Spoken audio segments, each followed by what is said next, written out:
बेटा और बहू हॉल में बैठकर आपस में बातें कर रहे थे और उनकी बूढ़ी माँ अपने कमरे में आराम कर रही थी।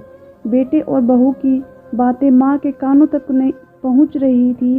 बेटा कह रहा था अपनी पत्नी से कि मैं जॉब के कारण हमेशा इधर उधर जाता रहता हूँ और तुम भी अपनी जॉब पर चली जाती हो।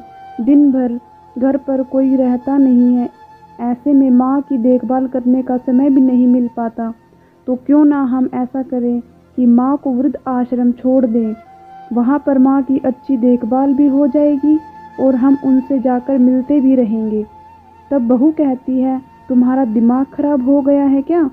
शायद तुम भूल रहे हो कि जब बचपन में तुम्हारे पिताजी तुम्हें छोड़कर चले गए थे, तब तुम्हारी माँ ने अकेले ही तुम्हारी परवरिश की, बल्कि अच्छे संस्कार दिए, पढ़ाया लिखाया, यहाँ तक कि तुम्हें भी कभी किसी के पास नहीं छोड़ा, क्योंकि उन्हें पता था कि माँ से ज़्यादा एक बच्चे को कोई भी अच्छे से ध्यान नहीं रख सकता।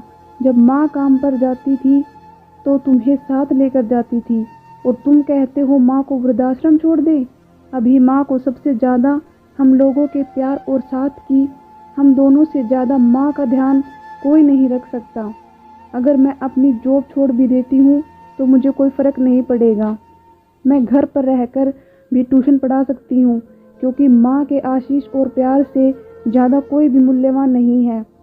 यह सब बातें सुनकर माँ की आंखें भर आई और वह तुरंत अपने कमरे से उठकर घर के मंदिर में गई और भगवान से कहने लगी कि भगवान, आपने हमें बेटी नहीं दी, इसके लिए मैंने आपको बहुत बार भला बुरा सुनाया, पर आज मुझे बहू के रूप में हमारे घर की भाग्य लक्ष्मी मिल गई। आपका कैसे धन्यवाद करूं प्रभु। दोस्तों, आशा करती हूँ आज की हमारी छोटी सी कहानी आपको बहुत पसंद आई होगी। तो हमारे चैनल को सब्सक्राइब ज़रूर करें और ज़्यादा से ज़्यादा लोगों तक शेयर करें। धन्यवाद।